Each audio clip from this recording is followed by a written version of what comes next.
नमस्कार मित्रांनो. आज आपण बुक समरी या सदरामध्ये the psychology of money Morgan Housel या पुस्तकाची समरी घेतोय.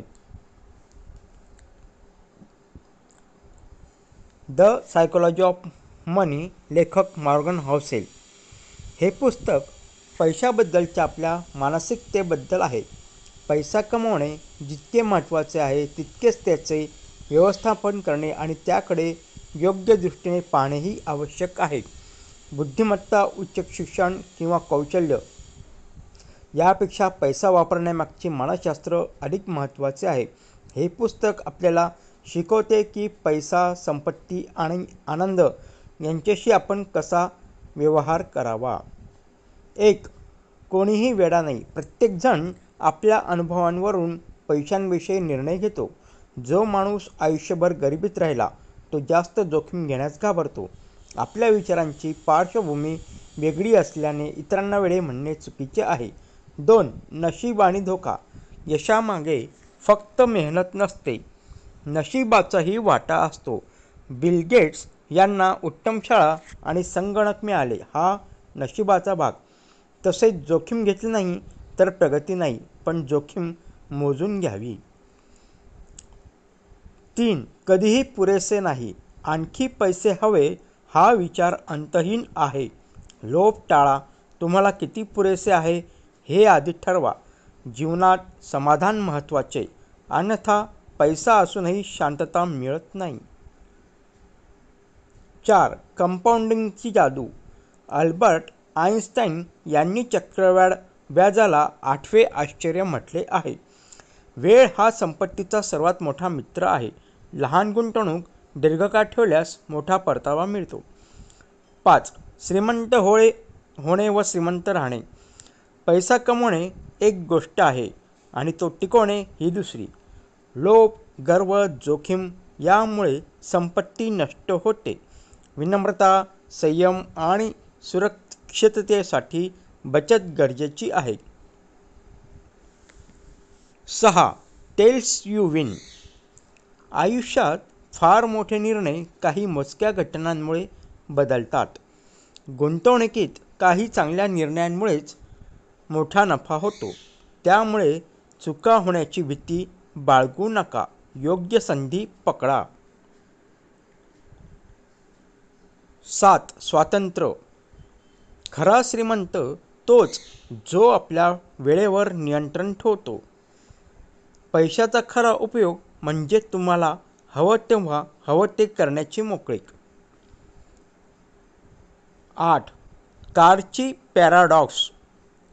लोक महागडी कार घेऊन इतरांना इम्प्रेस करतात, पण लोक कारपेक्षा तुम्ही कोण आहात याकडे लक्ष देतात. पैसा इतरांना दाखवण्यापेक्षा स्वतःसाठी वापरावा. 9. संपत्ती म्हणजे जे तुम्ही पाहू शकत नाही. जास्त खर्च बरोबर जास्त स्टेटस दाखवण्याची गरज. खरी संपत्ती म्हणजे तुम्ही न खर्च केलेला पैसा. बचत केलेला पैसा भविष्यात संधी निर्माण करतो.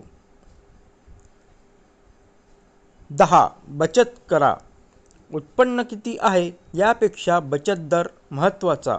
लहान उत्पन्नातही बचत शक्य आहे. बचत म्हणजे स्वातंत्र्य खरेदी करण्याची प्रक्रिया. 11. तुम्ही आणि मी. प्रत्येक व्यक्तीचे आर्थिक उद्दिष्ट वेगळे असते. कोणाच्या गुंतवणुकीची नक्कल करू नका. स्वतःचे ध्येय, कालावधी आणि जोखीम सहनशीलता ओळखा. 12. निराशा ही आशेपेक्षा जास्त आकर्षक. वाईट बातम्या पटकन पसरतात कारण त्या नाट्यमय असतात. आर्थिक बातम्यांमध्ये घाबरणे सहज शक्य. शांत राहून निर्णय घ्या. बाजार उतार चढाव नैसर्गिक आहेत. 13. चुका स्वीकारा. तुम्ही चुकीचे ठरवू शकता. आपल्या गुंतवणुकीत लवचिकता ठेवा. वेळोवेळी योजना बदलणे हे शहाणपण आहे. 14. Room for error. जीवनात नेहमी अतिरिक्त सुरक्षितता ठेवा. आपत्कालीन निधी, विमा यांसारखी सुरक्षा आवश्यक. 15. तुम्ही बदलाल. आपली उद्दिष्टे वेळेनुसार बदलतात, त्यामुळे दीर्घकालीन गुंतवणूक योजना देखील लवचिक ठेवा. 16. काहीही मोफत नाही. प्रत्येक नफ्यामागे काही जोखीम असते. बाजारातील घसरण ही किंमत आहे जी तुम्हाला मोठ्या परताव्यासाठी मोजावी लागते. 17. तुम्ही स्वतःचे सर्वात मोठे शत्रू. भावनांवर नियंत्रण नसल्यास पैसा वाया जातो. लोभ, भीती, असुरक्षितता हे नुकसान करतात. शिस्त, संयम, ज्ञान हे संपत्ती वाढवतात. 18. निराशावादी विरुद्ध आशावादी. दीर्घकालीन आशावादी रहा.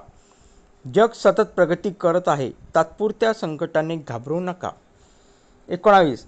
संपत्ती आणि आनंद. संपत्ती आनंद देते, पण मर्यादेपर्यंतच. नातेसंबंध, आरोग्य, वेळ यांना जास्त महत्त्व आहे.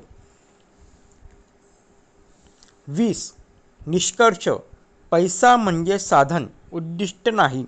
योग्य मानसिकता, संयम आणि बचत हेच खरे श्रीमंतीचे सूत्र. शिकवण.